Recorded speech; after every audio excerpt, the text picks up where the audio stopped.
The FOSS assessment system includes both embedded and benchmark assessments. The system helps create a classroom culture that supports continual student progress and a growth mindset. This video only overviews parts of the FOSS assessment system, so be sure to read the assessment chapter to learn more. And now I want you to pick up the Investigation 4 response sheet and go ahead and answer this question. Embedded assessment measures student learning during instruction and provides students with a way to monitor their own growth. Embedded assessment informs decisions about future classroom instruction.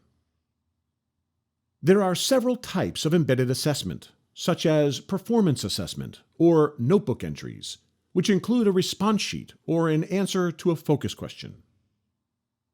Teachers review student work using a process called the reflective assessment practice to look for patterns and trends about student understanding. If a teacher finds that student understanding is not at an appropriate level, they can use a next step strategy. Here, the teacher is using a next step strategy of anonymous student work, which you can read about in the assessment chapter. And would you please look at this response sheet? This is an actual student that you don't know, that I don't know, but an actual student. And they wrote this. Read it over, please, silently. What would you add to complete it? What would you change to correct it? Okay, now, would you turn to your table partner, next door neighbor, and tell them one thing that you would either confirm or complete or correct?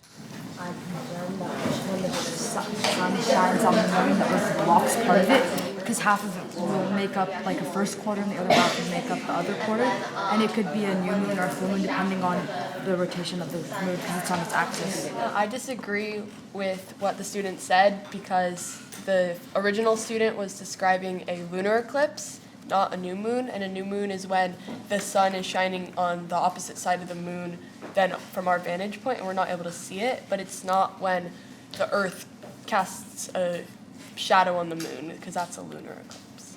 Okay, what is one thing that could be written down either as completing or correcting?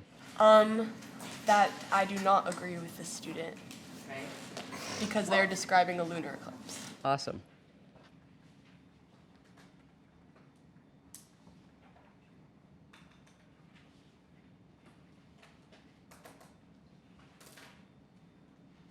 I agree with because what the student should have put is that the new moon occurs when the sun is facing towards the side of the moon that is facing away from the earth. So we can't. So the moon is not illuminated and facing us. Okay, what could be something that we could write down?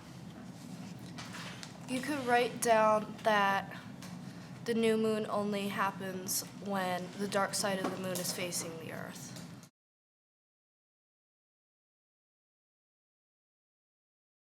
Benchmark assessments include the survey, iChecks, and post-test. The survey is intended to provide information about prior knowledge before instruction. iChecks are tools that provide diagnostic information for the teacher to determine next step strategies to clarify student thinking. After students take the iCheck, the teacher can record results and return the assessment to students without any teacher marks to use a next step strategy. Here, a teacher is using the multiple choice corners strategy, which you can read about in the assessment chapter. A student said you cannot see the full moon during the day because it rises close to sunset. Which diagram supports this statement? So you are going to go to the corner of the room where your answer is. There's a C, there's a D, there's an A, there's a B. And once you get there, you're going to talk to the other people who have gone to that same corner, and you're going to tell them, find a partner to tell why you did not choose the other ones. Why did you eliminate the other ones and you ended up choosing that answer as the best answer? Does that make sense? Okay, and if you've forgotten, then choose right now. The moon is blocking the view from the sun to the earth, so the stick figure's on the south, on the bottom of the earth.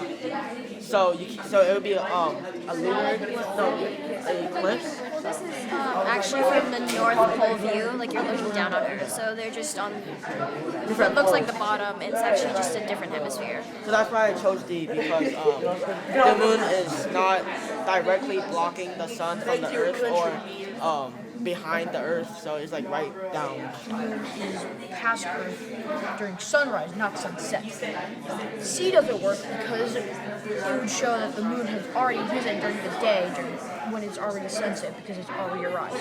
And D doesn't work because when sunset would come, the moon would already be close to where the person already is shown in the drawing. Well, also C doesn't work because it's a new moon. Exactly. And D doesn't work because it's a crescent moon or That is a gibbous, gibbous moon. Yeah, waxing gibbous. So then naturally A is the only answer left. For B or Yeah, I feel like we're just going against what you originally said. So we know where it says full moon. It says full moon. Yeah. You can't see the full moon during the day. So for B, I chose B because the question says you can't see the full moon, from which we could concluded that the only way it could be in position for a full moon would be A or B, and B, since both the moon and Earth turn counterclockwise, we can conclude that B is the right answer. So what do you think of that? I disagree. She's claiming that A and B are the only ones where it would be a full moon position. Thumbs up if you agree. Thumbs down if you disagree. Remember, we're looking at a view from what? Earth, the North Pole. The North Pole. You're looking down from a North Polar view. Which diagrams show a moon in a full moon position? B and A. So if you are finding yourself changing your mind right now, you may move to another location.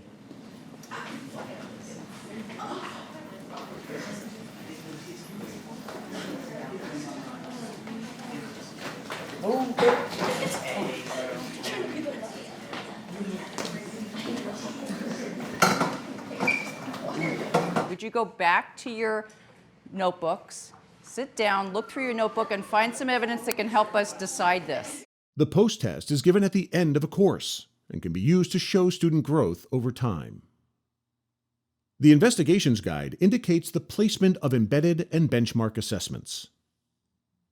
The assessment chapter describes the reflective assessment practice, provides general next step strategies, and provides directions for using the coding guides for benchmark assessments. The most up-to-date assessment masters, coding guides, and charts can be found on FOSSWeb. Students can take benchmark assessments in print or online using FOSSMAP. See the assessment chapter to learn more about the FOSS assessment system, including online assessments and how FOSS assessment and next step strategies can support students in developing a growth mindset.